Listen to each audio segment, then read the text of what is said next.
Kita sangat menarik, yaitu bagaimana mengelola kebiasaan yang sejalan dengan Dhamma. Saya memilih tema ini dari beberapa tema yang diberikan oleh panitia karena mengamati beberapa kebiasaan di dalam masyarakat. Jadi pada umumnya umat Buddha itu kalau diajak ke wihara, ada sebagian yang kurang begitu semangat. Salah satunya mereka mengatakan, atau mungkin juga ada di antara Anda atau di sekitar Anda yang mungkin punya pengertian itu, nanti Anda ingat-ingat juga, mereka punya konsep begini, ngapain sih ke wihara? Kan cuma diajari berbuat baik. Kalau berbuat baik, aku nggak usah ke wihara, juga bisa. Nah, itu salah satunya. Jadi, mereka menganggap bahwa ya, berbuat baik kan bisa dari mana saja. Saya bisa belajar, baik dari pengalaman hidup sehari-hari di masyarakat, atau mungkin dari buku-buku, kan nggak harus ke wihara. Bahkan kadang bosen ya ke wihara ya, acaranya kan rutin. Jadi misalnya kalau kita puja bakti, acaranya rutin, datang namaskara, kemudian meminta tuntunan sila, sudah hafal tuntunan sila masih minta lagi. Kayak kita ini anak kecil aja yang selalu diulang-ulang, suruh mengulang, padahal sudah hafal. Kadang-kadang kalau bantainya sudah agak lupa atau bantainya kecapean, kemudian kelupaan sila, saya malah lebih ingat daripada bantainya. Kok mesti minta tuntunan sila? Bosen ah. Jadi kalau sudah namaskara, kemudian minta tuntunan sila, kemudian membaca parita, paritanya ya itu-itu saja, Buddha Nusati, Dhamma Nusati, Sangha Nusati, Sacakiriya, kemudian meditasi, kemudian ceramah Dhamma, yang diajarkan ya itu-itu saja, kemudian berdana paramita, dan kemudian pulang, sudah tidak saling mengenal, pulang kembali ke rumah, dan kalau cuma begitu saja saya bisa sendiri. Di rumah saya bisa membaca parita dengan tenang, saya bisa mendengarkan dhamma lewat YouTube misalnya, atau membaca buku. Jadi malas lah ke wihara, rutinitasnya membosankan. Nah, itu kadang-kadang kita mendengar, dan saya juga mendengar yang seperti itu. Makanya saya memilih tema bagaimana mengelola kebiasaan yang sejalan dengan dhamma, karena di dalam masyarakat sampai hari ini masih terdapat pola pikir seperti itu. Mungkin Anda kalau ngajak teman-teman Anda kadang-kadang yang tidak mau ke wihara juga seperti itu pola pikirnya. Sehingga kadang-kadang kita lalu menjawab, ya di wihara ya pasti diajari berbuat baik lah. Masa diajari untuk berbuat jahat? Ya pastilah. Nah sekarang kenapa? Jalankan 5 sila, Pancasila Buddhis saya sudah hafal. Tadi juga diulang 8 sila. 8 sila Buddhis ya sudah hafal. Kenapa harus mengulang? Kenapa nggak baca bersama? Kan sudah hafal. Nah, apalagi dituntun oleh bantainya. Marilah kita memohon tuntunan Pancasila. Marilah kita memohon tuntunan 8 sila. Wow, saya selalu dituntun terus, padahal saya sudah hafal semua itu. Nah, saudara-saudara, sebetulnya kalau kita memahami hal ini adalah penanaman kebiasaan. Saya menjawab begini, ya Pancasila Buddhis memang selalu diulang ya tiap puja bakti. Kalau sekarang dalam rangka menjelang Waisak, memang kemudian ada pengulangan 8 sila untuk orang-orang tertentu. Makanya tadi pimpinan kebaktian misalnya mengucapkan bagi yang Pancasila, ya bacalah Pancasila. Bagi yang 8 sila ya waktu itu diam kemudian melanjutkan yang 8 sila. Nah, memang diulang seperti itu. Kenapa demikian? Karena pelaksanaan 5 sila walaupun diulang-ulang, kadang di kehidupan kita sehari-hari itu masih juga tidak terpenuhi pelaksanaan silanya tersebut. Masih ada lubangnya, masih ada kekurangannya. Sehingga kita ulang dengan mengatakan begini, kamu 5 sila kan diulang. Sudah komplit, bisa laksanakan. Total bisa. Kalau belum bisa, ulang lagi nih 5. Belum bisa lagi, ulang lagi. Jadi, pengulangan itu sebetulnya adalah untuk menanamkan di dalam batin kita, di dalam pikiran kita, supaya kita itu selalu ingat kemana saja kita pergi, kita melaksanakan 5 sila. Kalau dalam rangka Waisak ini, misalnya kita bertekad menjalankan 8 sila, 1 bulan penuh misalnya, atau seminggu menjelang Waisak misalnya, atau 2 minggu menjelang Waisak misalnya, saya bertekad untuk melaksanakan 8 sila dengan sungguh-sungguh. Nah, jadi diulang supaya kita lalu merenung. Sudah belum saya melaksanakan itu? Nah, orang lain yang mengulang, misalnya tadi pimpinan puja bakti atau kadang-kadang para biku mengulang misalnya. Itu supaya kita lalu merenung. Oh iya, tidak membunuh. Saya tidak membunuh. Lalu kita merenung. Sudah belum saya melaksanakan itu? Kalau Pancasila Buddhis tidak membunuh, tidak mencuri, tidak berzina, tidak bohong, tidak mabuk-mabukan. Sudah belum saya melaksanakan itu? Sudah. Bagus. Berarti kita merasa bahagia karena kita sudah menjalani hari-hari kita dengan pelaksanaan 5 sila.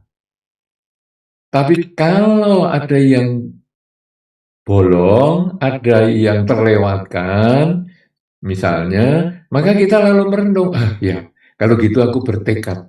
Nanti setelah pembacaan 5 sila ini atau 8 sila ini, aku bertekad untuk melaksanakan sila dengan lebih baik lagi. Jadi, tugasnya ataupun fungsinya pengulangan itu adalah, kalau kita sudah benar di dalam melaksanakan sila, sudah tekun melaksanakan sila, maka kita akan lanjutkan pelaksanaan sila itu di masa yang akan datang. Tapi kalau kita masih kurang di dalam pelaksanaan silanya, maka kita masih punya kesempatan untuk memperbaiki. Dengan demikian kita lalu punya semangat. Kalau gitu, nih, aku sekali lagi, aku mau menjadi orang yang lebih baik, melaksanakan 5 sila atau melaksanakan 8 sila. Nah, itu adalah pengulangan. Waktu itu dimulai dengan pelaksanaan sila atau pembacaan sila. Kemudian di dalam proses puja bakti ada pembacaan parita. Buddha Nusati, Dhamma Nusati, Sangha Nusati, Sajagiriya. Kalau di kebaktian juga ada Karania Metta Sutta misalnya, Manggala Sutta misalnya. Ya, itu sebetulnya juga untuk perenungan. Pembacaan parita juga kalau diterjemahkan, waktu kita baca hari ini dengan terjemahannya, dan kita benar-benar menghayati terjemahan itu, kita mencoba merenungkan terjemahannya itu dengan baik, makanya kadang di depan pimpinan puja bakti membacakan terjemahannya, kita menutup mata dan merenungkan arti terjemahan itu, makna terjemahan itu bisa berbeda maknanya dibandingkan kemarin. Kata-kata yang sama bisa kita maknai berbeda dibandingkan yang kemarin. Sehingga kita kemudian bertekad, kemarin aku sudah melakukan apa yang disampaikan di dalam terjemahan tadi. Misalnya, berkumpul dengan orang bijaksana, tidak berkumpul dengan orang tidak bijaksana. Aku sudah. Kalau gitu nanti di kesempatan lain, aku akan lebih memperbaiki kualitas diriku, lebih meningkatkan kualitas diriku. Nah, tapi kadang-kadang juga ada yang kemudian hal-hal yang mungkin masih kurang. Aku harusnya kan mendukung, menyokong ayah dan ibu sebagai berkah utama. Aku kok masih suka membuat ayah dan ibu tidak suka, membuat ayah dan ibu stres dengan kelakuanku, dengan ucapanku. Oke, kalau gitu nanti aku perbaiki. Nah, jadi pengulangan parita itu, walaupun diulang terus, setiap puja bakti itu sudah seperti rumus ya. Marilah kita melakukan puja bakti. Kalau misalnya hari-hari puja bakti itu, selalu yang dibaca itu terus. Tetapi begitu diterjemahkan, dia bisa punya pengertian yang berbeda daripada hari sebelumnya. Anda nanti kalau di rumah juga melakukan yang sama, baik itu kemudian membaca Pancasila atau Atasila atau Delapan Sila tadi ya, 5 sila atau 8 sila. Kemudian Anda membaca terjemahan beberapa parita yang mungkin Anda pilih untuk puja bakti di rumah. Kalau di rumah punya semacam altar kecil, mungkin hanya Buddha rupang kecil, atau mungkin hanya gambar Sang Buddha, kemudian tanpa dupa, tanpa lilin kita beranjali di depannya, dan kemudian kita mengulang parita itu, merenungkan parita itu pun nanti tiap hari Anda membaca, pagi bangun tidur misalnya, malam menjelang tidur Anda membaca dan terjemahkan, dia bisa punya makna yang berbeda. Kenapa makna ini bisa berbeda padahal bacaannya sama? Karena kita punya pengalaman yang berbeda setiap saat. Ketika kita bergaul dengan seseorang, ketika kita menghadapi situasi-situasi tertentu di dalam masyarakat, itu yang membuat kita kemudian bertumbuh menjadi orang yang sampai hari ini. Dan kemudian ketika kita membaca dengan pemahaman hari ini, bisa menyempurnakan pemahaman kita yang sebelumnya, bisa memperbaiki pemahaman-pemahaman kita yang sebelumnya untuk menuju ke pemahaman-pemahaman yang selanjutnya. Nah, jadi kita selalu bertumbuh seperti itu.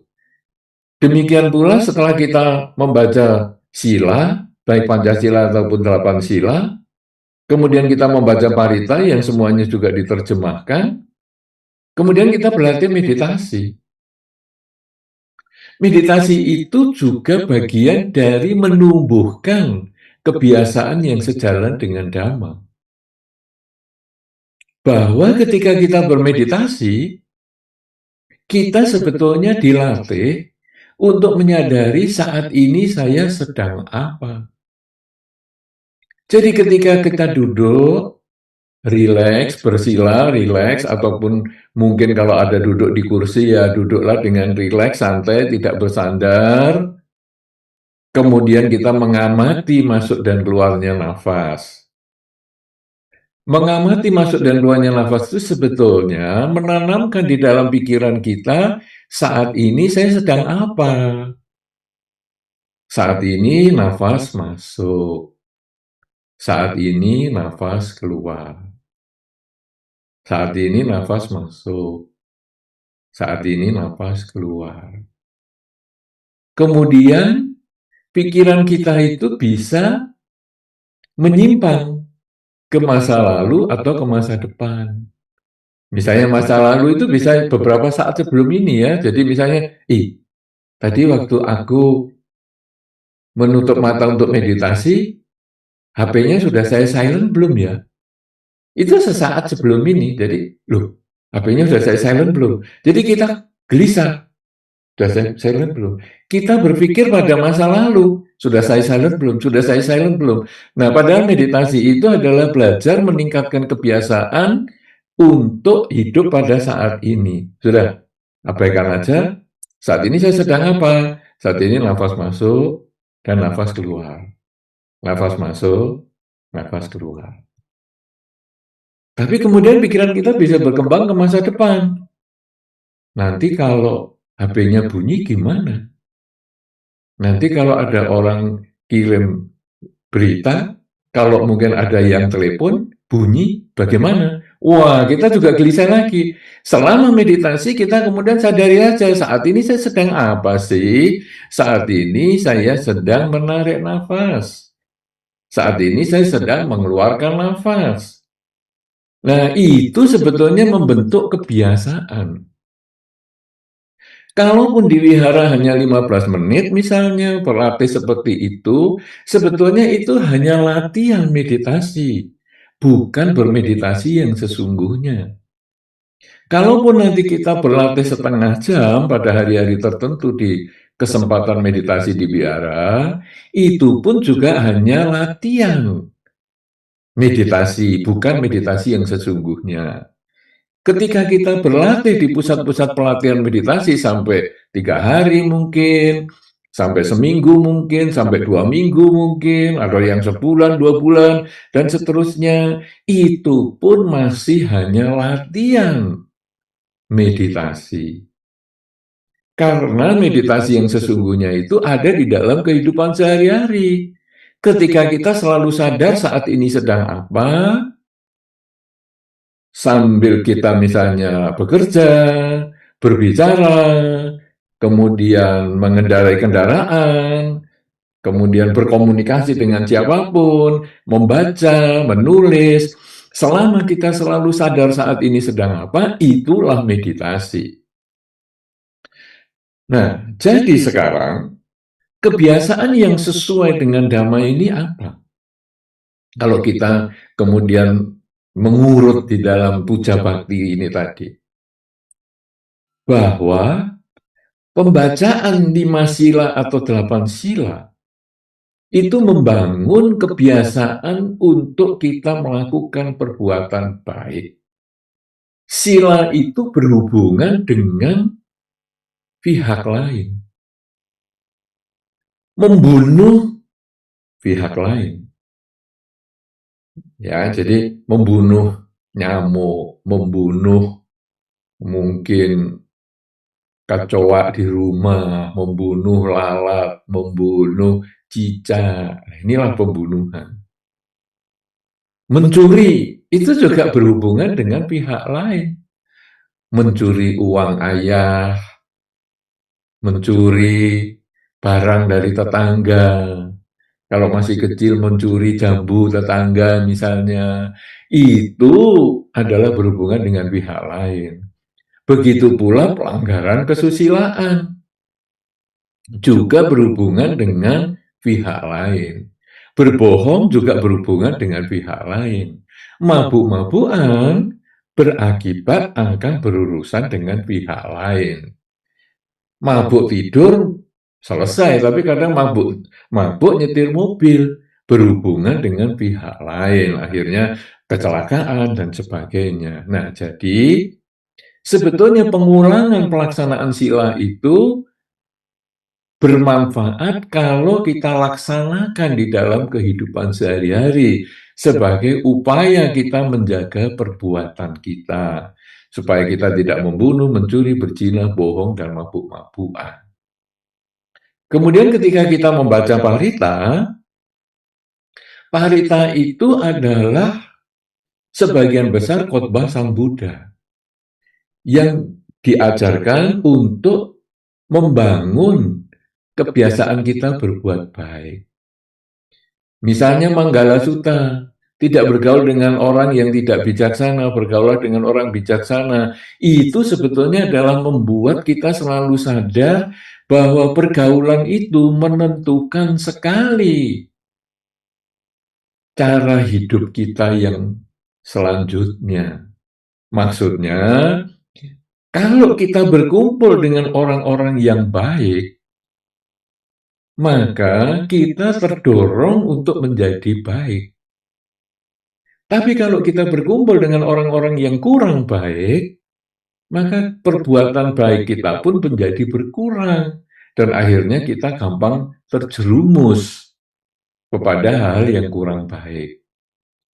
Karena itu, kemana saja kita bergaul, itu pengaruhnya besar. Kalau di dalam Dhamma pernah diceritakan itu, ada seekor gajah yang kandangnya didekatkan dengan penjara yang isinya pembunuh, pemabuk, pengganggu kesusilaan, dan lain sebagainya. Pelanggar-pelanggar sila atau aturan kemoralan. Gajah itu setiap hari mendengar mereka ngomong Gajah itu setiap hari mendengar mereka berkelahi, ngomong dengan keras, penuh emosi, dan akhirnya gajah ini pun menjadi gajah yang emosional.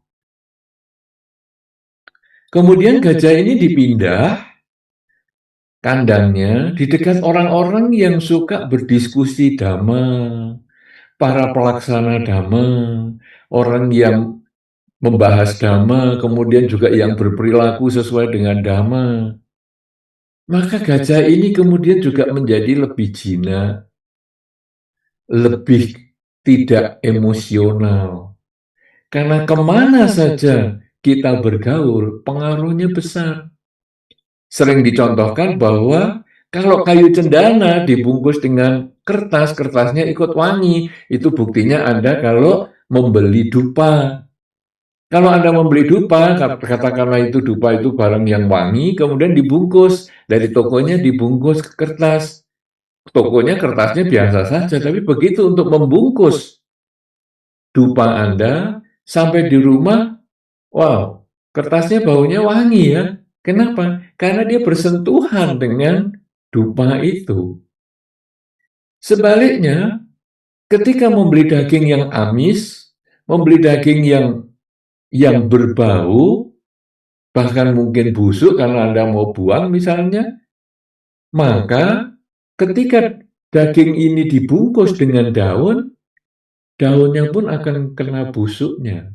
Daun pun akan berbau busuk.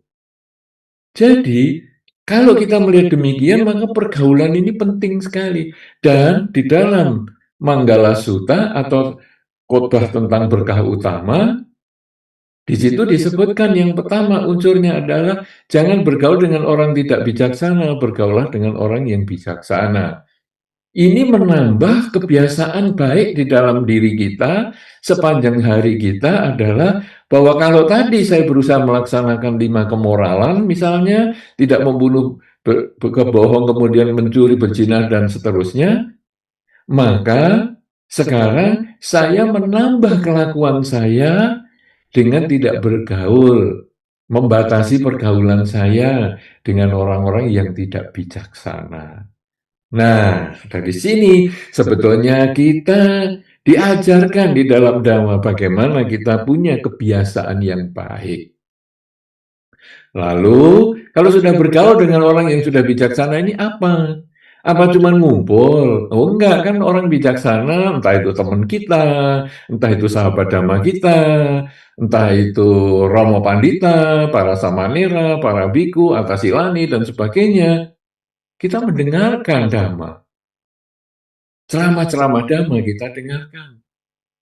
Baik itu di wihara, baik itu dari media sosial, baik itu dari buku-buku, kita dengarkan mereka. Sehingga kumpul dengan mereka itu mendapatkan manfaat.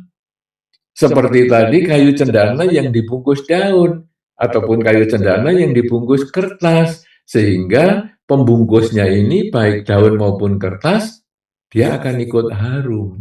Nah, kita sudah bergaul, sudah dekat dengan mereka-mereka yang bijaksana, baik itu teman, samanera, atasilani, para biku, pandita, dan sebagainya.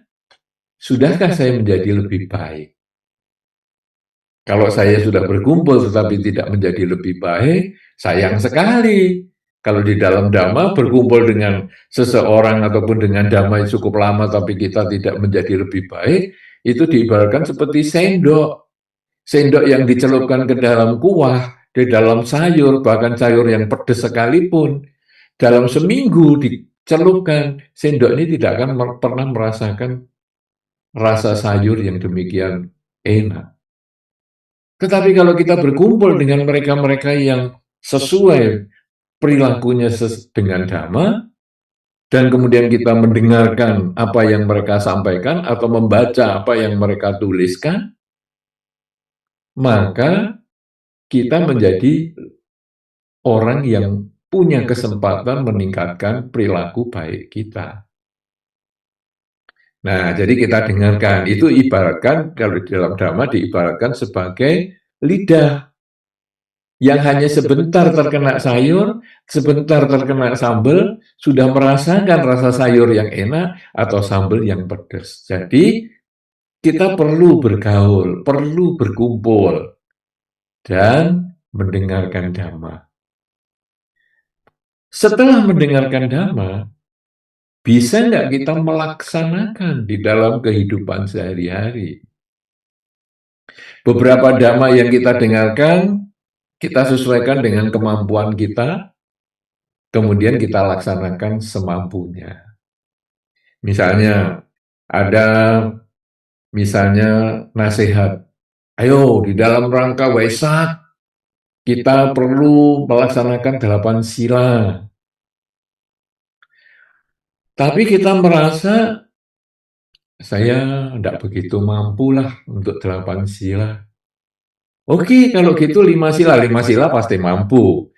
Ya, di dunia itu 5 sila itu adalah standar pergaulan, tidak membunuh, tidak mencuri, tidak berzina, tidak bohong, dan tidak mabuk-mabukan itu adalah standar pergaulan. Sehingga kalau kita pasti bisa melaksanakan itu. 8 sila itu tambahan, ada beberapa yang bisa, ada yang tidak. Ya sudahlah, saya mendengarkan dhamma, walaupun didorong, disarankan untuk menjalankan 8 sila, tapi kemampuan saya nggak ada.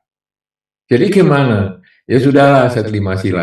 Sudah bagus. Biasa melaksanakan 5 sila sudah jauh lebih bagus daripada tidak sama sekali. Nah, kemudian juga mendengarkan dhamma yang lain. Misalnya mendukung ayah dan ibu. Wah, mendukung ayah dan ibu gimana ini? Ya semampu saya ya. Karena saya tinggal di luar kota, saya bekerja di luar kota, ya saya mau semampunya saja. Saya mendukung mungkin dari sudut materi lah, penghasilan saya, ya saya semampunya juga. Saya berikan sebagian kepada orang tua saya. Atau saya kebetulan masih berkumpul dengan orang tua saya, walaupun saya sudah bekerja, tapi saya masih bisa membantu mungkin dengan tenaga. Kalau orang tua saya mau kemana, saya ngantar dengan kendaraan yang ada di rumah. Atau mungkin juga saya punya kesempatan untuk membantu secara materi. Saya bisa, hari ini kebetulan saya ada rezeki, beli makanan lah untuk ayah dan ibu. Ya, hanya hari ini aja, kemarin tidak, besok juga belum tentu. Tapi hanya hari ini ya, itu sudah cukup bagus. Masih ingat orang tua. Nah, jadi kita melakukan semampunya. Artinya, kalau kita sudah berkumpul dengan orang bijaksana dan mendengar ajaran mereka, baik ajaran secara tertulis maupun diomongkan langsung, ataupun kita mendengar dari berbagai media sosial, kita renungkan dan kita jalankan semaksimal yang kita mampu kerjakan. Ada saran di dalam pelatihan meditasi misalnya, ataupun di wihara misalnya, Anda harus melaksanakan meditasi di rumah, pagi bangun tidur, malam mau tidur. Ya bagus kalau Anda bisa melaksanakan itu, tapi kalau nggak bisa ya semampunya. Oh mungkin hanya pagi saja, saya pagi itu seger sekali kalau saya bangun, kemudian saya masih punya waktu sebelum saya berangkat kerja, oke, saya meditasi tiap pagi. Oh, malam saya sudah capek sekali, sudah saya kerja, aduh nggak sanggup saya kalau meditasi malah tertidur-tidur, sudah daripada begitu lebih baik saya tiap pagi. Oke, silahkan. Hanya pagi saja, walaupun dianjurkan pagi bangun tidur dan malam mau tidur, mampunya hanya pagi. Ya silahkan. Tapi saya beda lagi, saya itu suka malam. Karena kalau pagi saya bangun, waktunya sudah mepet untuk berangkat kerja, nggak sempat meditasi. Tapi malam saya rileks. Semua sudah saya kerjakan, saya punya waktu luang, daripada saya nonton TV yang nggak karu-karuan, daripada saya gosip dengan WA yang nggak karu-karuan, sudahlah, saya meditasi aja. Loh ya silakan. Kalau memang nggak bisa pagi sore, bisanya hanya malam, ya jalankan, daripada tidak sama sekali. Ada beberapa yang mengatakan, saya bisa, pagi bangun tidur, malam mau tidur. Bisa saya, waktu saya cukup banyak. Oke, lakukan itu. Nah, jadi sebetulnya dari rangkaian kebiasaan kita di wihara dengan puja bakti tadi, mulai dengan membaca tuntunan sila, ataupun meminta tuntunan sila, ataupun membaca sendiri Pancasila maupun 8 sila, kemudian membaca parita, bermeditasi, itu sebetulnya merupakan kebiasaan yang baik yang kita tanamkan di dalam kehidupan kita sehari-hari untuk kita praktekkan. Jadi ketika kita menganggap bosen ya ke wihara, acaranya kan cuma itu-itu saja. Berarti kita belum memahami makna bahwa di dalam Dhamma itu memang butuh pengulangan. Kenapa? Karena kita di dalam Dhamma diingatkan bahwa apa saja yang kita ucapkan ataupun apa saja yang kita lakukan itu dimulai dari pikiran, niat. Karma lewat pikiran. Bahkan di dalam Dhamma dikatakan karma itu adalah niat. Jadi begitu diniati dia adalah karma. Ketika niat itu diucapkan menjadi karma lewat ucapan. Dan ketika itu dilakukan menjadi karma lewat perbuatan. Jadi begitu ada ikatan ataupun ada niat itu adalah karma. Sekarang ketika niat ini kita lakukan, baik dengan perbuatan maupun dengan ucapan, maka niat itu berubah menjadi perbuatan. Perbuatan fisik, perbuatan dengan ucapan. Perbuatan ini kalau terus-menerus dilakukan, diulang-ulang, maka jadilah kebiasaan. Salah satu kebiasaan misalnya yang Anda lakukan berdasarkan niat. Tiap kali masuk ke wihara, Anda sudah tidak banyak ngobrol, terutama masuk ke Dhammasala, dibiasakan untuk tidak ngobrol, karena Dhammasala bukan tempat ngobrol. Dhammasala adalah tempat untuk membahas Dhamma, bukan tempat ngobrol. Bukan ngobrol salah, tapi dia Dhammasala.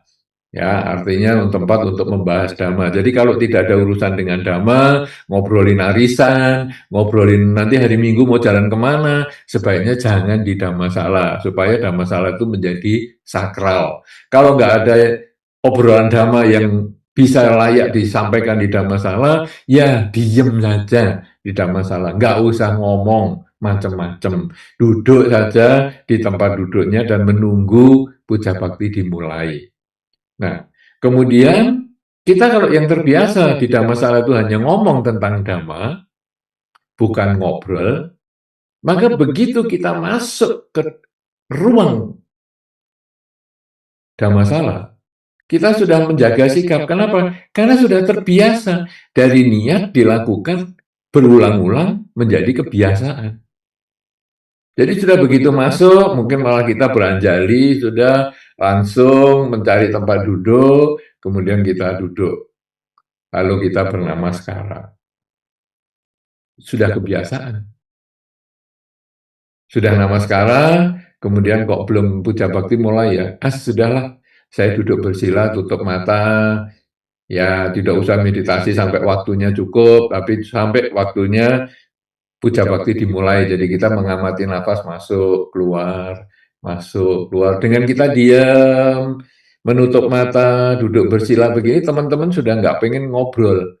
Jadi sudah kita juga bisa menjaga pikiran kita. Nah, kemudian puja bakti dimulai, nah, kita buka mata dan kita bersikap anjali dan seterusnya. Jadi itu adalah kebiasaan. Kalau niat tadi diucapkan atau dilakukan dengan fisik, dilakukan terus-menerus menjadi kebiasaan, demikian pula ucapannya itu menjadi kebiasaan, sehingga kalau Anda pertama, tentu Anda ingat dulu, Anda perlu membaca, parita itu pakai membaca buku. Nama Karagata Anda baca, Wandana Anda baca, Buddha Dhamma Sangga Nusati Anda baca dari buku. Tapi begitu sudah diulang, langsung hafal. Nama Karagata nggak pakai buku. Wandana nggak perlu buku. Di sarana sudah nggak perlu buku, dan seterusnya. Parita-parita yang Anda sering baca sudah nggak perlu buku, karena itu semua sudah hafal. Kebiasaan. Kebiasaan kalau dilakukan terus-menerus, bertahun-tahun, dia menjadi watak. Itu yang tadi saya sampaikan. Apa yang tadi Anda lakukan hari ini sebetulnya ini sudah sebagian dari watak yang terjadi dari pengulangan kebiasaan-kebiasaan kita untuk waktu yang lama yang dimulai dari 1-2 perbuatan awal. Karena itu sekarang kita punya watak apa ini? Apakah saya punya watak baik? Ketika watak baik itu apa? Misalnya ada teman mau membaca parita, kemudian dia nggak tahu halaman mana, lalu Anda membukakan buku, membantu, ini loh bukunya parita yang perlu dibaca. Kalau itu sudah menjadi watak yang baik, itu adalah dulunya merupakan kebiasaan yang sudah berlangsung untuk waktu yang lama. Atau kebetulan kita punya watak yang tidak baik. Misalnya acuh dengan teman yang tidak ngerti parita halaman berapa, cuek aja, biarin aja, salahnya sendiri, kamu jarang ke biara, abaikan aja karmamu sudah. Itu juga kita punya watak yang tidak baik. Kenapa? Karena kita terbiasa seperti itu untuk waktu yang bertahun-tahun. Kalau dari niat menjadi perbuatan, perbuatan menjadi kebiasaan, kebiasaan bertahun-tahun bisa menjadi watak. Berarti kalau kita punya watak baik, kita bisa kembangkan terus diulang-ulang, bisa menjadi lebih baik lagi. Tapi kalau kita punya watak yang buruk, sebetulnya kita bisa perbaiki. Kita lawan watak yang buruk itu dengan niat yang baik dulu. Saya punya watak tadi apa misalnya? Saya cuek dengan teman saya yang tidak bisa baca parita ini. Oke. Kalau gitu sekarang saya lawan dengan niat yang baik, yaitu sulit sekali ya mau mulai gini, tapi ya udahlah. Sini saya bantu, itu halaman sekian yang dibaca. Sulit untuk mulai, tapi begitu diniati dan dilakukan, lain kali lebih mudah. Karena sudah dari niat menjadi perbuatan. Lain kali lagi lebih mudah, lain kali lagi lebih mudah, makin mudah, makin mudah, makin mudah, makin mudah, makin mudah, dan akhirnya menjadi kebiasaan. Sehingga begitu ada orang tidak tahu, masih bingung, tolak-tolak, kita langsung bukakan buku parita, ini loh, halaman ini yang dibaca. Wow, itu sudah menjadi kebiasaan baik. Kemudian nanti menjadi watak. Dimanapun kita pergi, kalau sudah ada orang yang bingung seperti itu, kita langsung bisa. Kebetulan saya tahu apa yang dia bingungkan, maka saya langsung berbagi kepada dia pengetahuan saya itu. Dan itu menjadi watak, dan akhirnya orang menganggap kita atau melihat kita sebagai orang yang berwatak baik. Nah, oleh karena itu saudara-saudara, dari rangkaian puja bakti ini saja, Anda sudah diajarkan, Anda sudah diingatkan untuk punya kebiasaan yang baik. Kebiasaan itu kalau dilakukan berulang-ulang bertahun-tahun, dia menjadi watak. Nah, sekarang tema kita adalah bagaimana mengelola kebiasaan yang sejalan dengan Dhamma ini. Pengelolaannya sebetulnya hanya menyimpulkan apa yang tadi saya sudah sampaikan, bahwa untuk mengelola kebiasaan baik kita, mulailah dengan kita bergaul dengan orang bijaksana. Orang di sini tidak harus orang dalam bentuk manusia. Anda harus ketemu langsung, tidak harus. Bergaul dengan orang bijaksana, bisa itu teman, bisa itu orang tua, bisa itu adik, bisa itu tetangga, bisa itu kakak, bisa samanera, bisa atasilani, bisa pandita, bisa para biku, dan seterusnya. Itu kalau orang sungguhan. Tetapi bisa juga buku-buku, bisa juga media-media sosial, dan lain sebagainya. Pokoknya banyak bergaul. Dan bahkan sebetulnya ini yang paling saya nantikan nanti di Indonesia adalah robot. Ya, kita kemarin sudah cukup heboh dengan robot di Korea ya humanoid yang menjadi biksu itu, tapi saya sebetulnya ingin ada satu humanoid yang nanti yang paling modern, bukan seperti yang sekarang masih masih menunggu proses lagi untuk waktu yang lama, menunggu yang paling modern, yang terbaik pada saat itu untuk membantu mengenalkan Dhamma di wihara. Jadi dia nanti bisa, misalnya kita tanya, bagaimana ya membaca parita? Nah, dia bisa mengajarkan membaca parita. Nah, ini caranya namaskara begini. Nah, karena humanoid itu sekarang kan sudah seperti manusia ya, bisa menari, bisa bermain kungfu dan lain sebagainya. Sehingga sekarang ini namaskara caranya begini. Bagaimana membaca parita? Oh, membaca parita begini, panjang pendek iramanya seperti ini. Aku kok belum bisa ulangi ya? Nah, dia akan mengulang karena dia namanya robot, dia akan mengulang dengan sabar. Ya, kalau kita bertanya kepada orang yang mengajarkan baca parita, kita mau ulang, aku kok nggak bisa ya, nggak bisa diulang-ulang. Lama-lama dia emosi, sudah sana belajar sendiri atau direkam. Tapi kalau robot, tolong diulangi lagi, dia akan mengulang, mengulang, mengulang. Dan akhirnya kita bisa. Kemudian kita bertanya, aku kok lupa ya, riwayat Sang Buddha bagaimana? Nah, karena robotnya sudah canggih, Tipitaka sudah kita install di kepalanya, atau di memorinya, dia akan bisa menceritakan, oh Tipitaka, itu sebetulnya sejarahnya seperti ini. Riwayat Sang Buddha bagaimana? Riwayat Sang Buddha seperti gini. Riwayat para Buddha bagaimana? Dia bisa membaca, langsung dia bisa menguraikan dengan cepat, tepat, dan pasti betul. Nah, itu kalau sudah canggih kan pasti betul. Nah, itu yang kita harapkan seperti itu. Nah, itu adalah sumber-sumber dhamma. Jadi kita mendengarkan dari sumber-sumber dhamma seperti itu. Bergaul dan mendengarkan. Kemudian, selain mendengarkan, kita mengevaluasi mana yang paling cocok untuk diri kita. Yang paling cocok kita jalani semampu kita. Kalau kita belum mampu, nggak apa-apa. Kita sampingkan dulu.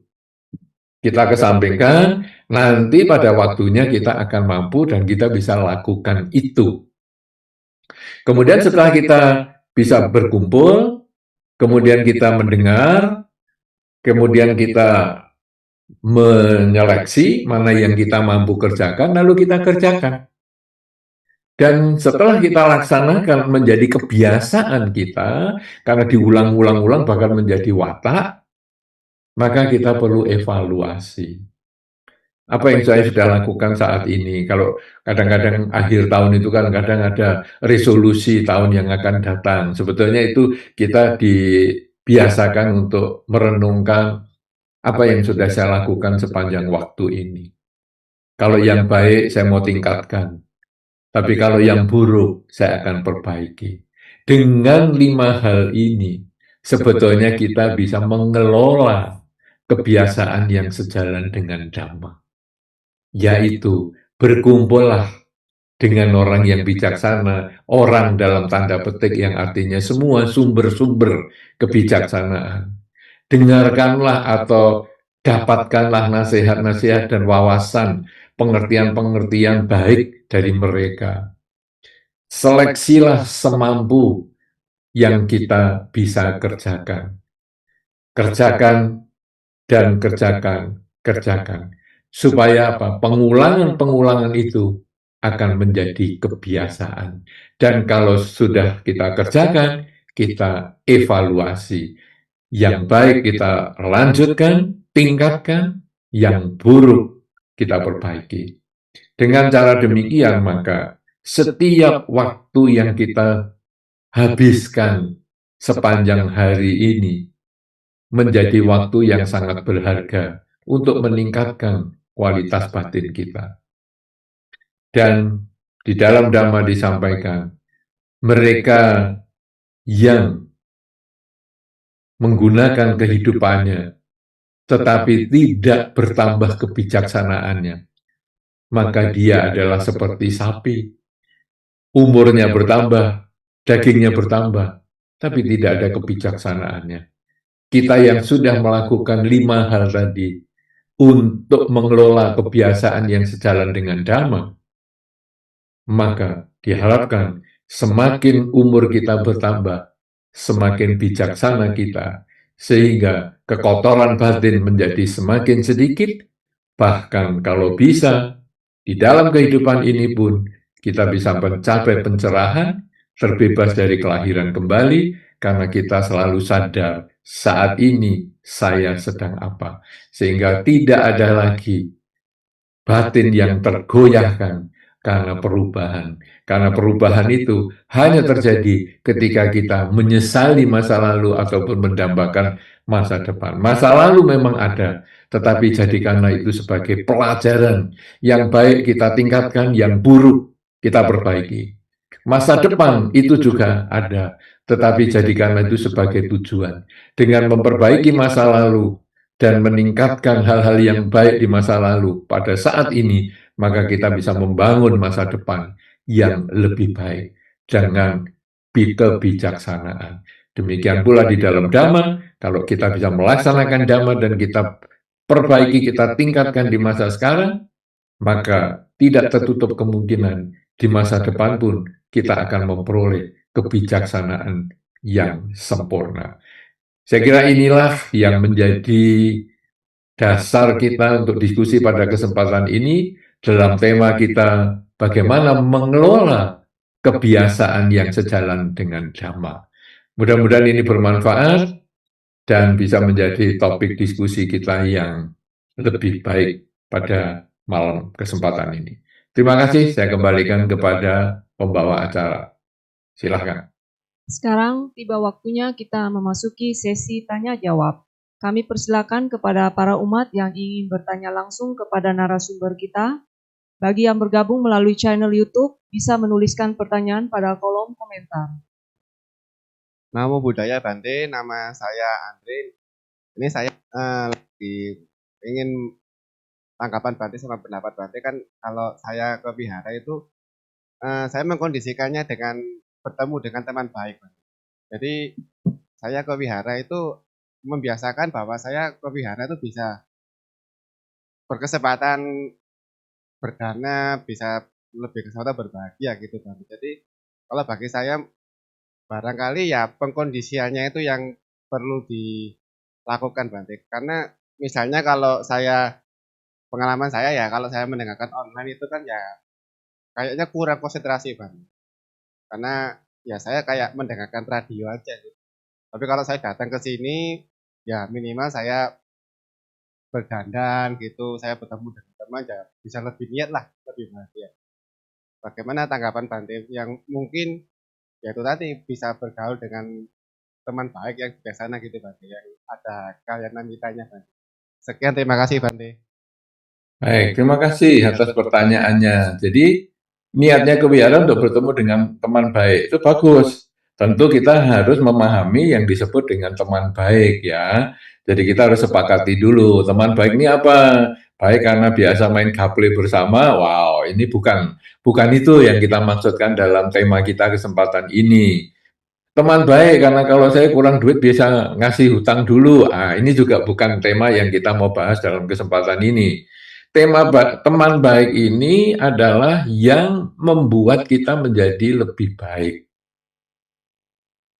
Jadi kalau Anda menganggap teman Anda sebagai teman baik, kalau di dalam Dhamma adalah teman yang mendorong Anda untuk mengurangi ketamaan, mengurangi kebencian, dan mengikis kegelapan batin. Itu adalah teman baik. Jadi misalnya Anda hari ini, aku kok males ya ke wihara, kamu aja yang ke rumahku, misalnya Anda ngasih informasi ke teman baik Anda itu. Teman baik kemudian mengatakan, enggak lah, enggak apa-apa, enggak usah ke wihara, saya pun juga terpaksa nih ke wihara. Sebetulnya saya ya kepingin main-main. Ini mungkin bukan sebaik yang Anda duga ataupun yang Anda harapkan. Tapi kalau teman baik ini misalnya kelihatan Anda kok sudah mau jamnya kok belum datang ya, kemudian Anda dihubungi, kamu kok nggak datang kenapa nih? Males ah, di wihara kan isinya cuma gitu-gitu aja, membaca parita, bermeditasi, mendengar dhamma, pulang, bosen. Jangan dong, ini bagus juga. Walaupun misalnya tidak ada penceramahannya, misalnya hanya dilakukan pembacaan buku atau mendengarkan dari YouTube misalnya, nggak apa-apa, ayo datang. Nah, ini teman yang baik karena bertujuan untuk mengurangi ketamaan, kebencian, dan kegelapan batin. Nah, jadi ini yang harus kita sepakati dulu, dan kalau Anda cocok seperti itu, silahkan. Karena tiap orang kan berbeda-beda ya. Jadi ada orang yang suka membaca, baca. Ya sudah, dia ngomong, saya kalau baca paling enak nih, bisa ngerti dhamma lebih banyak karena saya bisa ulangi lagi. Kalau saya nggak ngerti, saya ulangi lagi, saya baca ulang, kemudian saya coret-coret. Oke, boleh. Ada orang yang senang mendengar, makanya sekarang banyak audiobook juga, atau bahkan beberapa artikel dengan PDF kita bisa dengarkan pembacaannya. Jadi dibacakan oleh alat sambil dia duduk, sambil dia mungkin kerja yang lain, mungkin dia ini itu menulis ataupun dia mungkin sambil mengerjakan hobi dia yang lain, dia bisa dengarkan. Nanti kalau kok tadi nggak jelas ya, diulang lagi. Itu bisa seperti itu. Jadi dia tidak, kalau baca saya capek mata saya, tapi kalau mendengar saya suka. Jadi tiap orang berbeda. Nah, kalau Anda suka bergaul langsung dengan teman Anda yang Anda katakan baik, bagus. Tapi yang penting istilah baik itu kalau di dalam Dhamma, kan bergaul dengan orang bijaksana ataupun orang yang baik itu adalah orang yang mendorong kita mengurangi ketamaan, kebencian, dan kegelapan batin. Kalau itu teman Anda memang seperti itu, maka silahkan untuk terus bergaul dengan dia. Tidak problem dan tidak salah. Begitu, apakah bisa sesuai dengan yang diharapkan? Baik, terima kasih Bante. Oke. Ada lagi yang lain? Namo Buddhaya Bante, Agung Bante. Mau tanya Bante, bagaimana caranya untuk mengembangkan batin dengan kesadaran penuh cinta kasih dulu? Apakah harus dikembangkan juga atau kesadaran dulu untuk cinta kasih? Demikian Bante. Terima kasih. Saya tidak begitu mendengar karena di tempat saya ini suaranya sangat pelan. Jadi mengembangkan batin apa tadi? Bagaimana mengembangkan batin titik-titik? Bagaimana mengembangkan batin yang didahulukan kesadaran dulu atau cinta kasih dulu atau kesadaran berikutnya? Oh, bagaimana mengembangkan mengembangkan batin, kesadaran dulu atau cinta kasih dulu, begitu ya?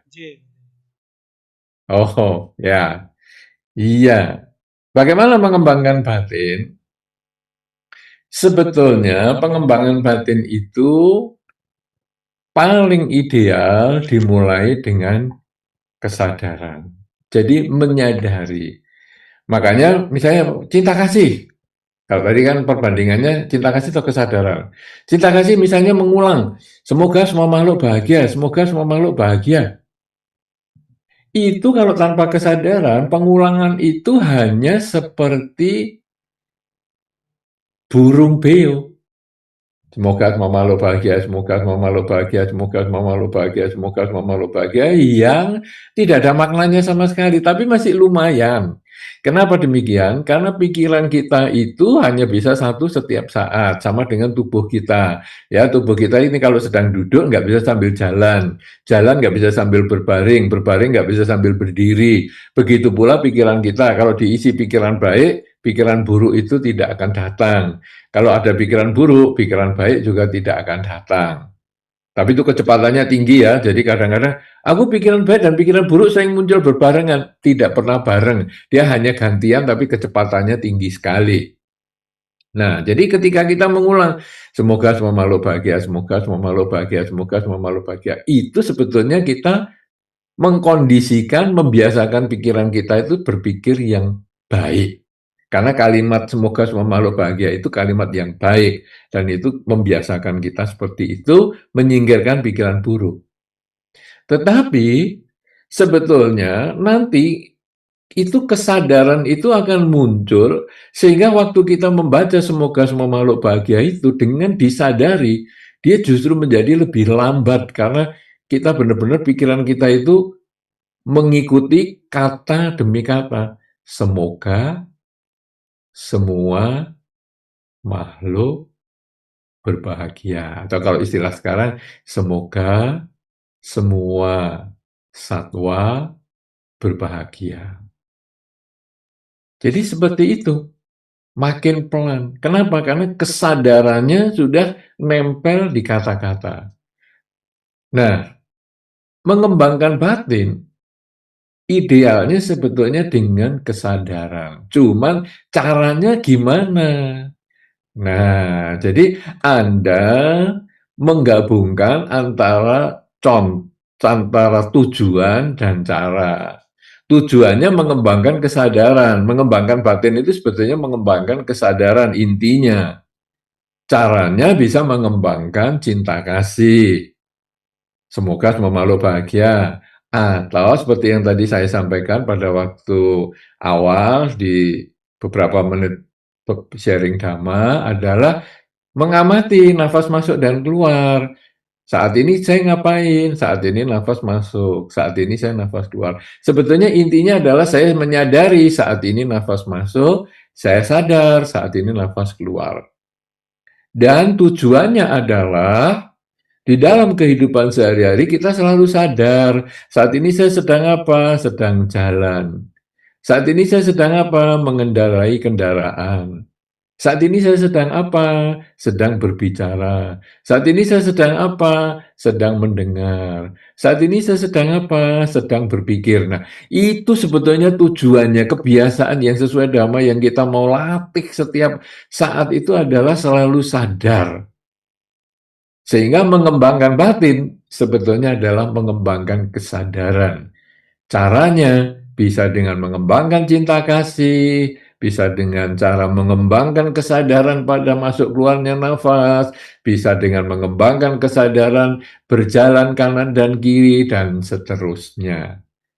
Jadi intinya adalah mengembangkan kesadaran, caranya mengembangkan cinta kasih.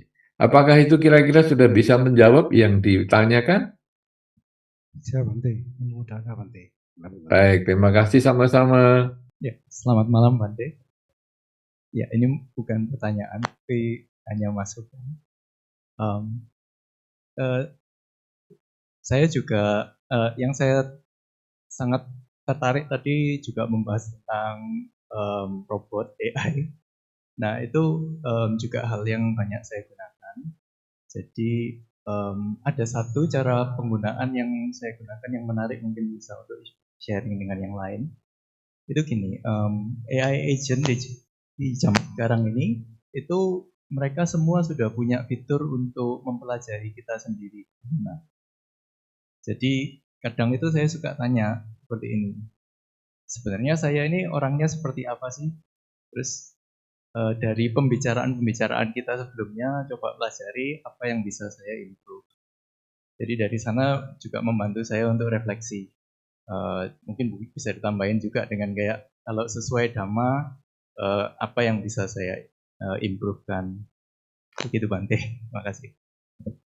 Terima kasih atas sharingnya. Ya, itu memang yang saya mengharapkan bisa nanti dapat diwujudkan di dalam satu humanoid mungkin yang nanti bisa dipakai di wihara, melayani umat-umat dan lain sebagainya. Nggak harus pakai pakaian biku ya, kalau yang kemarin di Korea kan pakaian biksu misalnya, nggak harus seperti itu. Sampai kemarin terjadi semacam perdebatan, menjadi biksu itu kan harus manusia, ya itu kan versi-versi yang berbeda ya. Jadi kemudian biksu itu kan tujuannya untuk mengembangkan kesadaran. Ini kan humanoid kan tidak punya kesadaran, robot. Iya, jangan dilihat dari situnya. Kita kalau mungkin ya kita hanya menjadikan dia sebagai semacam pandita lah. Jadi bukan biksu, karena kalau biksu atau biku itu kan pertapa ya, dia bukan untuk itu sebetulnya. Saya lebih cenderung untuk membantu kita. Ya, mungkin mengevaluasi diri seperti yang tadi Anda sampaikan, misalnya setelah misalnya saya nih ya orangnya begini-begini. Jadi saya punya kebiasaan begini, saya mulai kalau karena kan robotnya belum kenal kita ya, jadi kita jawabnya menyampaikannya adalah saya itu punya kebiasaan gini ya, kalau pagi bangun tidur gini gini gini, terus kemudian siang, sore, malam begini-begini, terus kalau dalam 1 bulan kadang-kadang hari-hari tertentu saya begini, dalam 1 tahun saya begini, kira-kira gimana ya? Saya ini orangnya modelnya apa? Apa bisa ada saran yang supaya saya bisa melakukan sesuai dhamma? Nah, itu mungkin robotnya bisa menganalisa dan seperti yang tadi Anda sampaikan, AI kan memang untuk belajar ya. Dia bisa belajar dari tempat lain yang punya kasus-kasus yang serupa dan sebagainya dan akhirnya ya kita dapat solusi. Ada beberapa orang yang mulai sharing juga dengan saya. Dia mengatakan, saya punya masalah dalam keluarga. Jadi saya itu punya pasangan hidup yang seperti ini dan saya tanya kepada AI. Ya saya tidak sampaikan AI-nya di sini supaya saya tidak promo apapun juga. Saya sampaikan kepada AI dan dia jawab seperti ini. Dan saya sudah laksanakan dan manjur loh. Jadi dulu saya mau tanya Bante, sekarang sudah tahu jawabnya Bante ya. Malah saya jadi tanya dia, gimana jawabnya dia. Saya jadi belajar. Kenapa demikian? Ya karena dia pandai, dia kan program yang untuk belajar di seluruh dunia. Kita kan kalau belajar kan hanya lokal. Dan waktu belajar kita menjadi lebih lambat. Dia dalam 1 detik dia muncul. Sehingga, wah, malah banyak kita memang belajar dari AI itu. Bahkan Dhamma pun kadang-kadang kita tanya, ini kenapa Dhamma ini? Ya memang AI masih ada ngawurnya sedikit sekarang ini, nggak apa-apa. Tapi kan dia akan terus diimprove terus, dia akan terus dikembangkan terus, yang tentunya nanti satu ketika tidak sengawur hari ini. Ada sebagian, ada beberapa yang tidak tepat, yang kita harus renungkan baik-baik. Tetapi umumnya jawabannya oke lah. Bisa dilogikakan, bisa dinalar dengan baik. Nah, jadi itu yang memang kita harapkan. Dan terima kasih sharingnya. Dan ini juga menginspirasi ya teman-teman, kalau Anda memang banyak berinteraksi dengan AI, mungkin dari penulis atau dari kata-kata, karena AI juga bisa diajak ngomong. Yang dulu juga saya kadang-kadang heran, kok pinter ya kamu diajak ngomong. Aku gini, dia bisa jawab. Wah pinter sekali. Wah, lama-lama orang jadi agak autis nih, di kamar ngomong-ngomong sendiri, ya karena sudah jawabnya hebat. Sehingga kemarin di Indonesia ada tuh yang menikah sama AI itu, wah luar biasa, Indonesia itu sudah ada. Karena dia merasa happy sekali dengan AI-nya itu. Dan karena kita sering bergaul dengan dia, maka dia mengerti sifat kita, watak kita. Itu algoritma kan sama dengan yang belanja itu. Begitu kita nyari misalnya, mungkin kita nyari apa, mungkin cari mungkin buku Dhamma, langsung nanti algoritmanya keluar buku-buku Dhamma dari seluruh dunia. Nah, itu kenapa? Karena dia sudah mempelajari kebiasaan kita. Sekarang Anda tadi secara psikologis, Anda tanya tentang kehidupan Anda lah, tentang problem-problem Anda lah, maka dia juga bisa membahas, memberi nasihat sesuai dengan algoritma yang sudah dia dapatkan. Bagus. Mudah-mudahan nanti suatu ketika Anda bisa menginformasikan kalau sudah ada AI yang memenuhi syarat dan canggih. Sementara saat ini kalau robot yang kemarin Korea masih kurang. Saya masih merasa belum pas ini masih.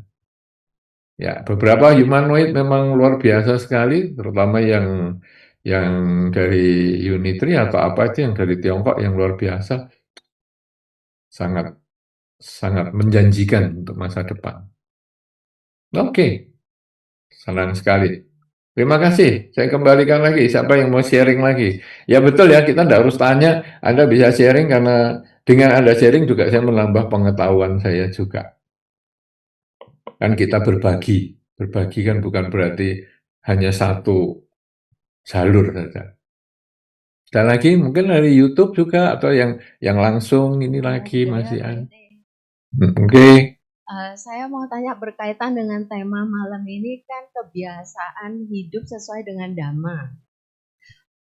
Di zaman sekarang kita kan kudu rajin-rajin juga dapat informasi apa yang sedang terjadi kan ya Bante. Seperti misalnya keadaan geopolitik atau yang kasus-kasus lagi viral. Nah, kalau karma dibilang ada cetana, misalnya nih saya pagi, biasanya sambil ngopi gitu, baca berita, Bante kan bukan maksud saya baca itu, tapi dia muncul sendiri FYP gitu Bante. Terus nggak niat juga saya mau menghakimi itu, tapi kita biasanya ngeklik komen itu loh Bante netizen. Kan di situ ada yang pro kontra. Nah, kita bisa batin itu bisa ikut ke sebentar, yang pro, iya memang nih ya orang ini jahat banget ya yang ini gitu. Iya memang nih yang itu, ntar kita yang kontra kita juga bisa ikut gitu Bante. Nah, saya lama-lama nggak berniat itu, tapi ntar kita bisa nyampein ke teman-teman kayak gibah gitu Bante. Untuk mengatasi ini apakah kebijaksanaan dhamma apa yang saya langgar? Maksudnya nggak betul itu, kamu tuh kudunya tuh nggak gitu. Atau kan kita kudu bijaksana kata Bante, jangan sampai saya pelihara watak nanti jadi kayak sapi itu yang Bante bilang itu. Gimana mestinya Bante? Baik. Iya, ada kebiasaan ngopi, kemudian sambil buka HP, FYP. Ingat, yang FYP itu adalah yang Anda sering buka. Algoritma itu bermain di situ. Jadi, kalau Anda suka misalnya tema-tema geopolitik, maka dia pasti FYP di tempat Anda. Dan siapa yang suruh ngeklik komen? Kan Anda sendiri. Berarti Anda punya niat. Dan ketika Anda punya niat, Anda klik. Kalau baik, Anda suka. Tapi begitu jelek, Anda ngomel-ngomel komennya itu. Jadi, sebetulnya yang meracuni pikiran Anda adalah Anda sendiri. Sekarang caranya gimana ngadepi ini? Ketika tema itu muncul, yang Anda tertarik, bisa nggak Anda hanya mengikuti tema itu ataupun hanya membaca beritanya atau hanya mendengar? Kan kadang-kadang video dan lain sebagainya, Anda hanya mendapatkan berita itu, nggak usah ngomong komennya, nggak usah ngurusi komennya. Karena komen itu setiap orang bisa punya pendapat yang berbeda. Kalau yang cocok dengan Anda bisa, tapi yang tidak cocok dengan Anda juga bisa. Untuk apa menyakiti dirinya sendiri? Kalau memang Anda mau beritanya, ya sudah, yang komen kan Anda juga nggak tahu siapa itu. Kan bukan orang yang penting-penting banget yang komen. Nah, jadi ya sudahlah, abaikan. Nah, kemudian Anda baca. Nah, nanti kalau Anda hanya baca-baca terus begitu, ya Anda akan dapatnya sesuai dengan yang Anda biasa. Ini sebetulnya upaya kita untuk membatasi karma buruk lewat pikiran. Karma buruk lewat pikiran itu tidak harus ngurusi viral-viral FYP itu ya. Anda nonton, sore-sore nih, kan tadi ngomong pagi nih, sekarang sore. Aduh, pulang kerja, apa ini yang dilakukan? Nonton film. Ya, Anda berlangganan film, kemudian ya Anda nonton. Mau dracin boleh, drakor boleh, drabul ya boleh, drabul itu drakor, drama boleh, ya. Nah itu setel. Apa yang terjadi ketika Anda nonton? Pikiran Anda juga bergolak loh. Sehingga kadang-kadang Anda gregetan dengan tokoh antagonis tertentu.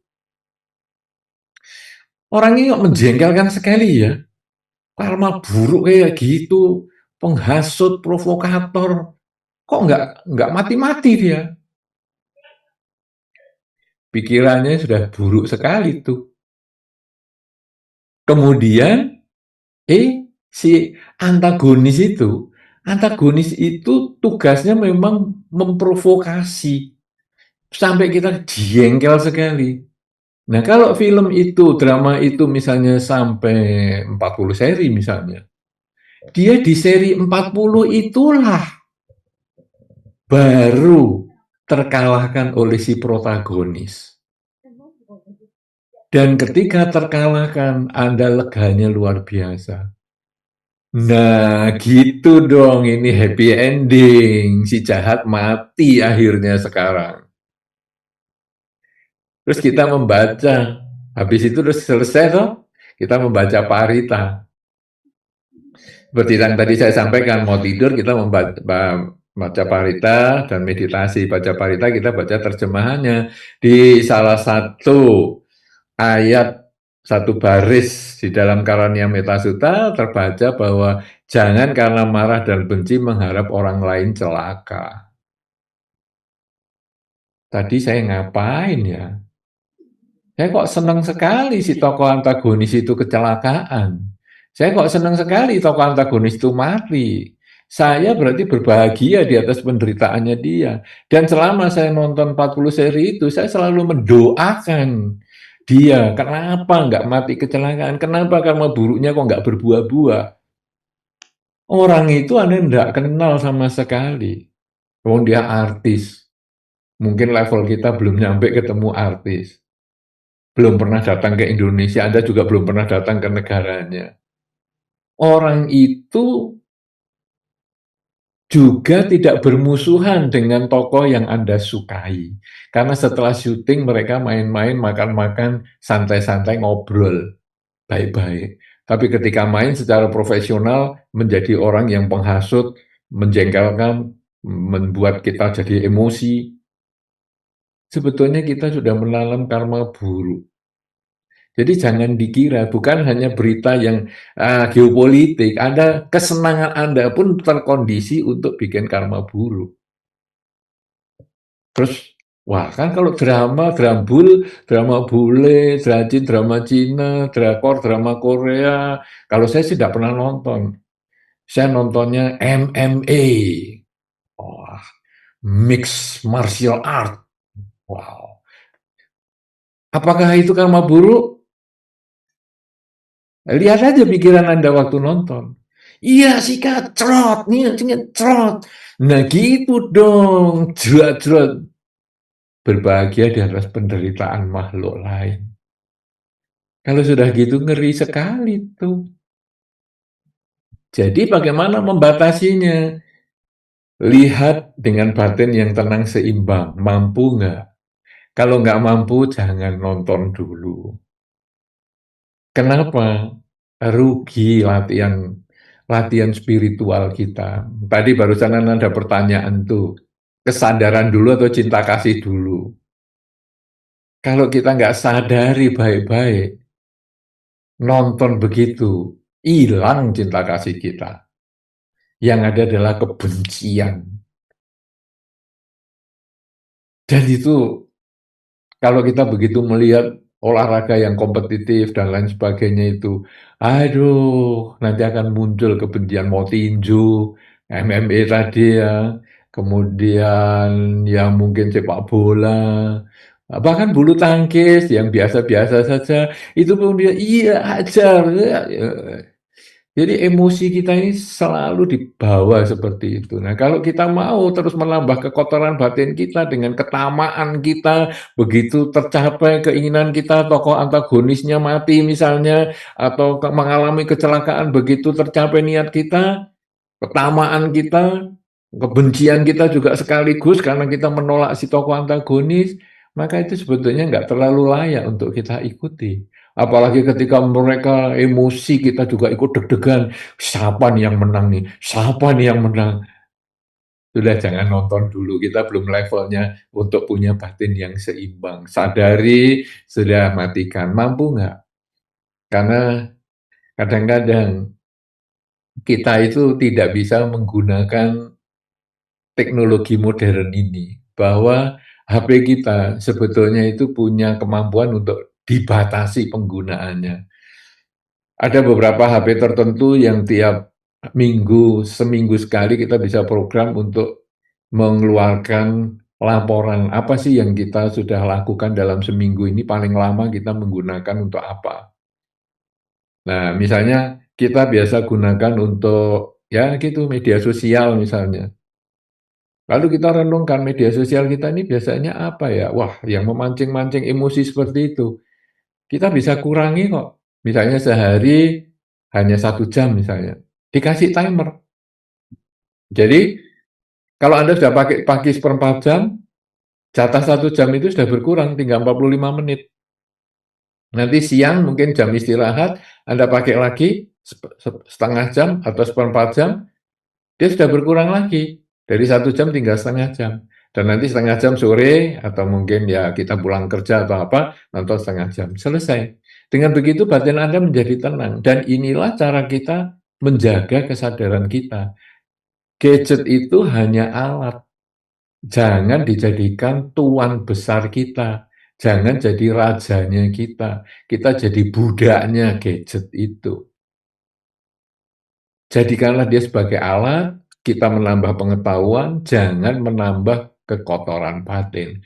Dan yang bisa membatasi upaya kita untuk menambah kekotoran batin itu, yang bisa melakukan, ya hanya diri kita sendiri.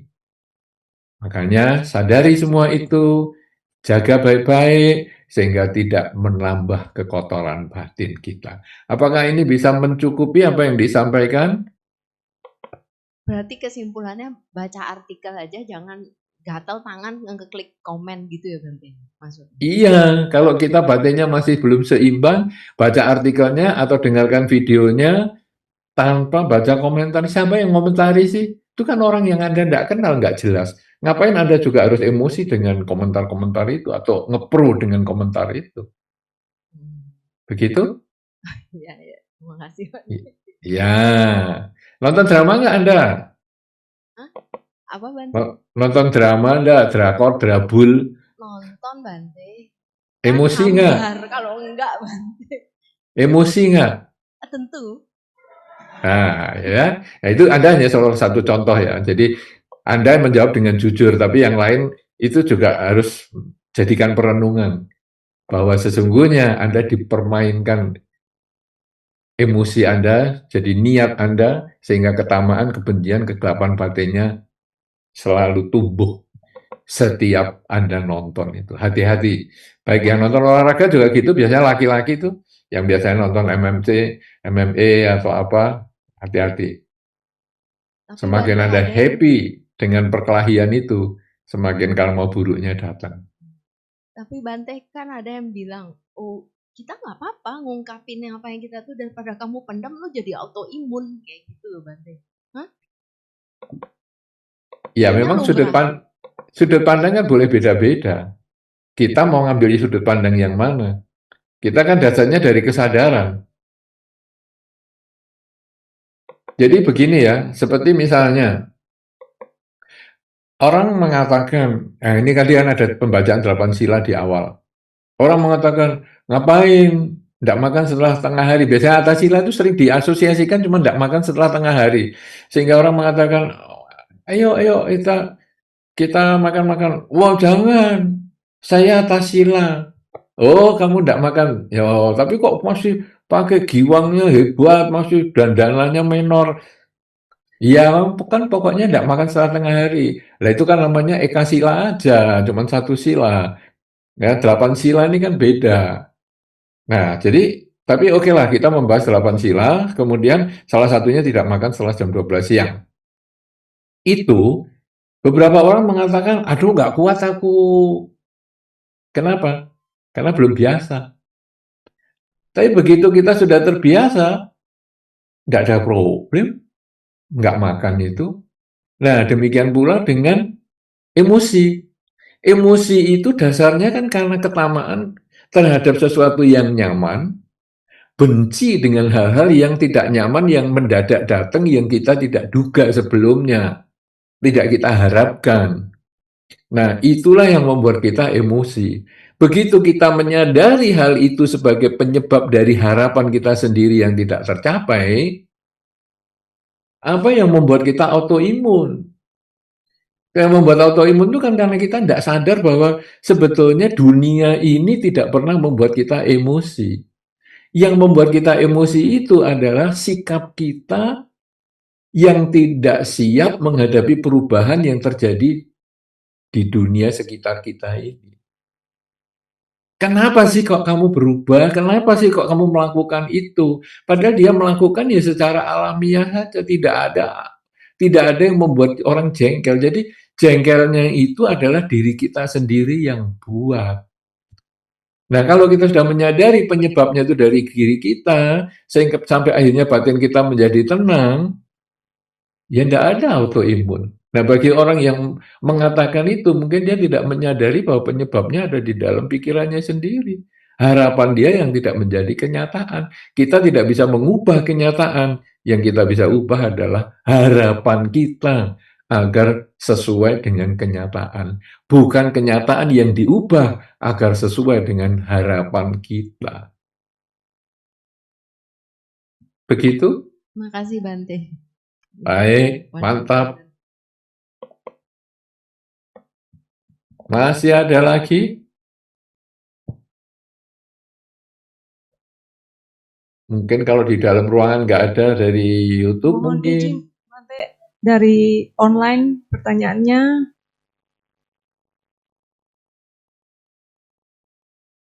Silahkan. Ini online Bante dari Stephen di Surabaya. Pertanyaannya, apakah benar bila kita sering membaca parita di depan rupang Buddha, baik itu di rumah kita, atau di ruang Dhammasala, maka ruangan itu akan banyak berkumpul dewa-dewanya? Wah, ini agak membingungkan ya, karena dewa ini tidak bisa ditanya, nggak bisa dilihat. Kita di dalam Dhamma, kita waktu membaca parita ini tidak terlalu pusing dengan dewa atau terlalu pusing dengan hal-hal mistis. Ajaran Buddha ini lebih cenderung kepada hal-hal yang logis. Jadi kalau kita membaca parita di depan Buddha Rupang, sebetulnya tujuannya apa? Tujuannya adalah pengulangan khotbah Sang Buddha. Misalnya tadi membaca Pancasila Buddhis, tujuannya adalah pengulangan. Supaya saya selalu ingat di dalam kehidupan sehari-hari, saya melaksanakan 5 latihan kemoralan. Saya membaca Pisarana, maka saya dalam kehidupan sehari-hari, saya berusaha untuk menjadikan Buddha, Dhamma, dan Sangha sebagai pelindung. Buddha adalah apa? Buddha adalah kebijaksanaan. Saya melaksanakan segala sesuatu itu dengan kebijaksanaan. Dhamma adalah kebenaran, bijaksana yang benar, Sangha adalah pelaksana. Jadi dilaksanakan seluruh hidup saya ini kalau bisa selalu berdasarkan kebijaksanaan dan kebenaran atau kebenaran yang bijaksana. Itulah Sangha Siswa Sang Bhagawa. Nah, kemudian saya membaca misalnya Karanyameta Sutta, tujuannya apa? Tuntunan hidup saya, supaya jangan karena marah dan benci mengharap orang lain celaka, misalnya karena saya harus memancarkan cinta kasih kepada semua makhluk, baik yang tampak maupun yang tidak tampak. Itu adalah khotbah Sang Buddha yang kita ulang. Jadi di depan Buddha Rupang ini sebagai lambang untuk sebagai macam objek pengulangan khotbah-khotbah Sang Buddha dan perenungan supaya kita laksanakan dalam kehidupan sehari-hari. Apakah ada dewa atau tidak? Kita tidak pernah tahu dan kita jangan terbawa kepada bidang-bidang mistis yang tidak ada buktinya. Nanti kemudian datang paranormal atau yang mengaku paranormal. Kemudian mengatakan, oh di sana ada dewa, di sini ada dewa. Terus Anda hanya percaya gitu aja, ya repot. Karena Anda kan tidak bisa melihat juga yang sama. Kita ingatlah coba cerita Sang Buddha, ya kita berbasis pada riwayat Buddha Gotama. Sang Buddha menceritakan kehidupan beliau yang sebelumnya, ratusan kehidupan beliau yang sebelumnya, 520 kira-kira semacam itu, 520 kehidupan beliau yang sebelum menjadi Pangeran Siddhartha, itu karena ada saksinya, yaitu Bante Moggallana, yang bisa melihat 500 kehidupan orang lain, 500 kehidupan sebelumnya dari orang lain. Karena itu kalau Anda membaca cerita Jataka, maka Sang Buddha akan menyebutkan di akhir setiap cerita bahwa waktu itu si ini adalah itu, si ini adalah itu, si ini adalah itu. Dan Bante Moggallana akan mengkonfirmasi, betul, seperti itu. Artinya apa? Ada saksi, karena bukan mistis. Tapi kenapa Sang Buddha kok nggak cerita yang ke misalnya 600 atau ke 1000?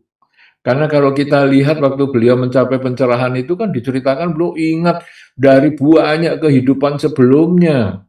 Sehingga beliau lalu menyimpulkan bahwa hidup ini duka, ada sebabnya, dan ada cara untuk menyelesaikan. Itu kan setelah ingat ribuan kehidupan sebelumnya. Kenapa nggak diceritakan?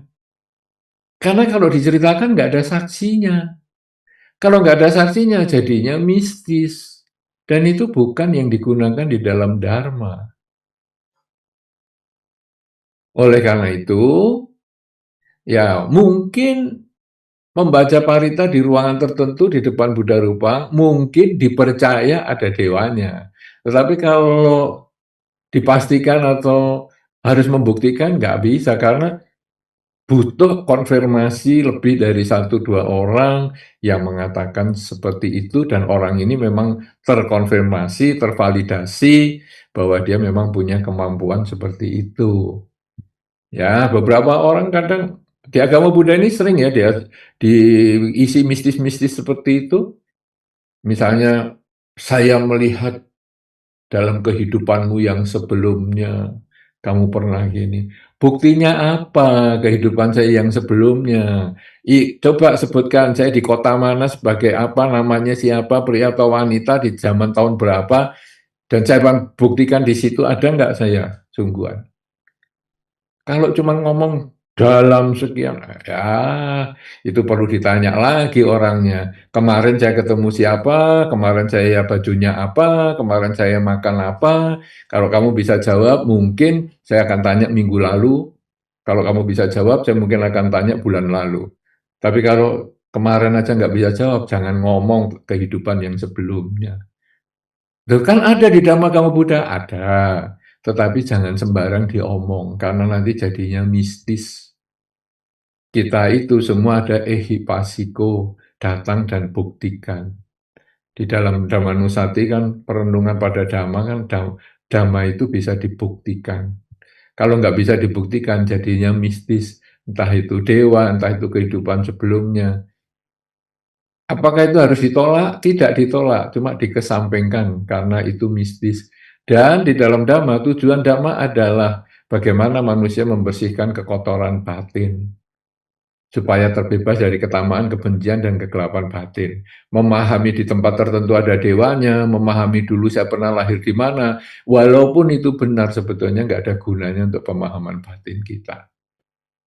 Jadi untuk ini mungkin Anda keliru bertanya ke saya, karena saya bukan termasuk bagian yang suka mistis seperti ini.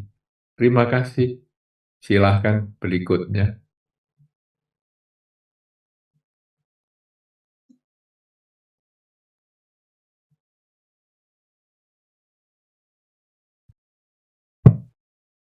Cek, please. Perkenalkan, saya Yonatan. Ini nyambung dengan yang dibahas Bante Utamo tadi ya, MMA, olahraga. Jadi sebagai seorang fans sepak bola, kemarin Liga Champions ada kontroversi nih. Jadi jagoan saya ini kalah dan ada kontroversi dari wasit. Karena ya kita ketahui sendiri, seperti yang Bante bahas adanya AI apa di sepak bola ini ada namanya VAR. Jadi kayak mereview kalau offside, ada pelanggaran harusnya kartu kuning kartu merah gitu. Jadi ada di review gitu dari video gitu. Nah, memang keputusan wasit itu kontroversial di pertandingan tersebut. Dan sebenarnya poinnya gini, pandangan Buddhisme dalam sportivitas kan kita ketahui sendiri. Dalam dunia sepak bola itu cek. Jadi dalam dunia sepak bola itu kan menjunjung sportivitas ya.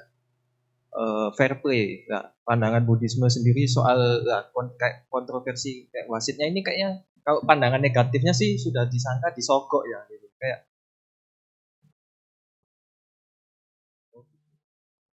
Sudah cek. atau ya agak putus memang tadi. Jadi disogok terus ngapain tuh? Nah, maksudnya pandangan Buddhisme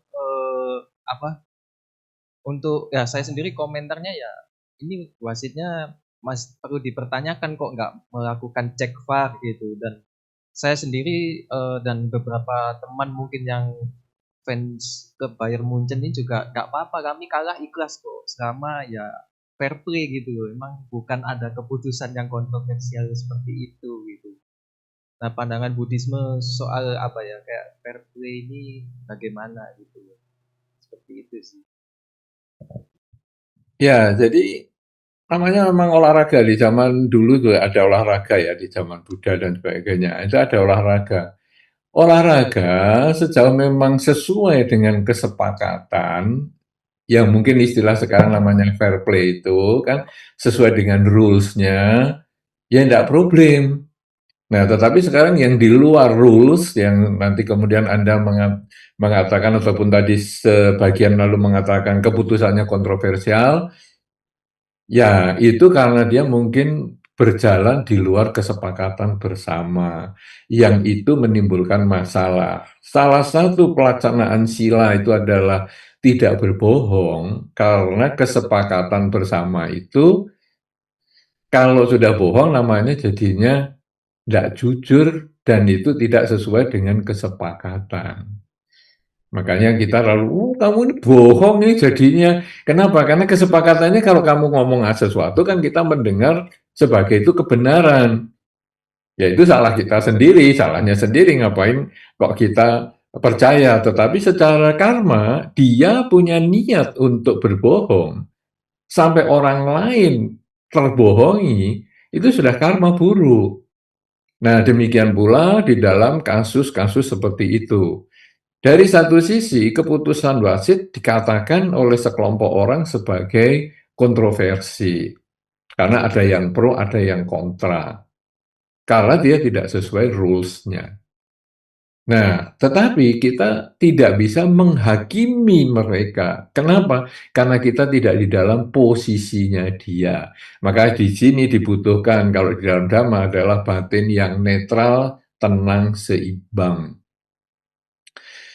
Pada satu ketika, Sang Buddha pernah difitnah.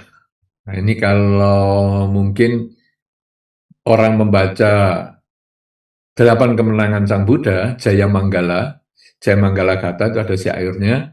Sang Buddha pernah difitnah menghamili cinta. Jadi orang-orang pada zaman Sang Buddha itu pertapa-pertapa, sesama pertapa itu merasa kehilangan fansnya, kehilangan supporternya. Karena Sang Buddha sangat menonjol sekali, sehingga beberapa supporter yang mungkin donatur yang besar itu berpindah ke Sang Buddha dan mereka meninggalkan pertapa-pertapa yang lain. Dan ini mereka agak kurang nyaman karena kekurangan donatur. Sehingga dikondisikan ada salah satu pertapa wanita yang cantik yang bernama Cinca itu untuk bergosip. Ya, dia sering datang ke wihara sore-sore, malam-malam, dan kemudian pulang pagi, dan seterusnya. Sampai akhirnya ada gosip, ataupun Cinca ini menghadap Sang Buddha pada waktu ceramah, dan mengatakan dia dihamili oleh Sang Buddha dengan mengikatkan kayu di perutnya. Ketika Sang Buddha mendapat kritikan itu, ataupun mendapat fitnahan itu, Sang Buddha hanya menjawab, yang mengetahui kebenarannya ini hanya kamu dan saya. Karena kasus menghamili itu kan yang tahu hanya si pelaku. Tidak menolak kata-katanya, tidak menghujat orang yang memaki, hanya menyebutkan yang tahu kebenarannya hanya kamu dan aku. Sudah hanya begitu aja. Dan kebenaran itu kemudian berjalan secara otomatis.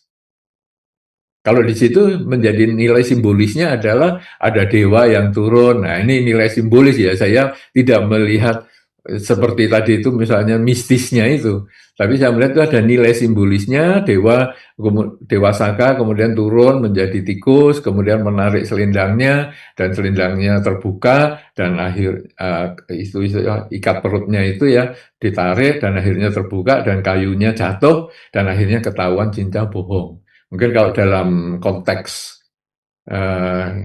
asosiasi kita pada kehidupan sekarang ya karena proses waktu, kesabaran itu akan membuktikan kenyataan.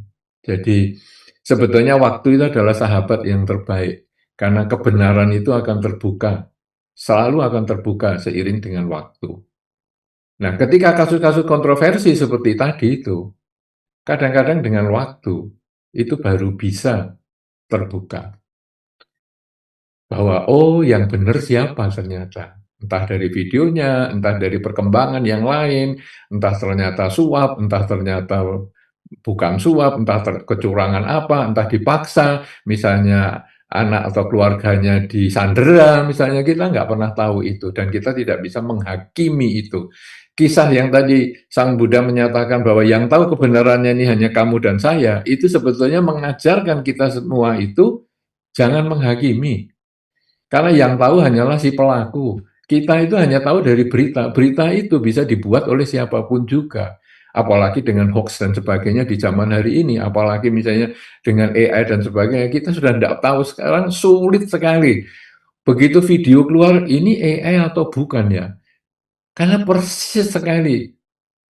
Nah, jadi kita tidak usah menghakimi. Lihat semuanya itu dengan batin yang tenang seimbang. Mungkin hari ini kita melihat itu adalah ketidakjujuran. Tetapi belum tentu itu akan berlaku selamanya. Nanti pada waktunya dia akan terbuka, oh ternyata begini.